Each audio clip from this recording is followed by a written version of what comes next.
visage emblématique de TF1 durant sa longue carrière télévisée, Patrick Poivre d'Arvor s'est retiré en Bretagne, une région de son enfance qui lui inspire beaucoup de nostalgie. J'ai visité pour la première fois à l'âge de 3 ans.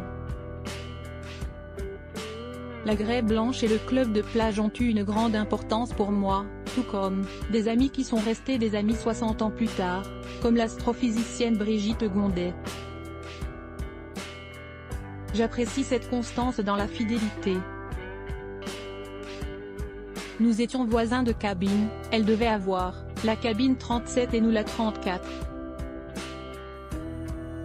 Ce sont des souvenirs que nous n'avons jamais oubliés, confiait celui qui a grandi à Reims lors d'une interview avec le Trégor en 2020. C'est d'ailleurs en Bretagne qu'il rencontrait Véronique Poivre, sa compagne de longue date, en 1962. Il ajoutait, il y a quelque chose qui exsude du granit, et c'est un lieu où les rencontres entre les éléments maritimes et terrestres sont assez violentes.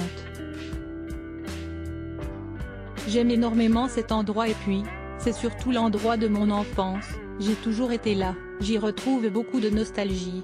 C'est un endroit où je me sens bien désormais installé au pays, des bruits des défiés, pas question pour autant pour l'ancien journaliste de 77 ans, accusé de viol par plusieurs femmes, de vivre dans le faste et l'opulence. L'ancien journaliste a ainsi investi dans une cabane de pêcheurs, nichée à 13 mètres au-dessus du sol, perchée entre deux grands sapins selon C86 Design.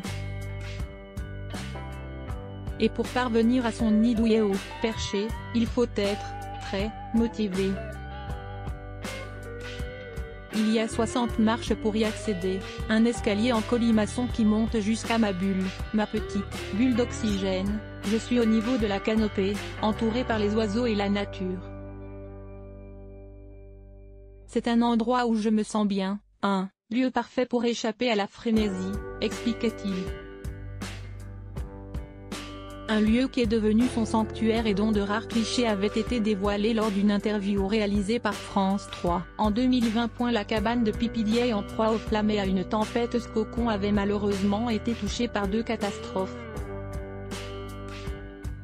La première en mai 2023 lorsqu'un violent incendie avait ravagé l'une des annexes de sa maison.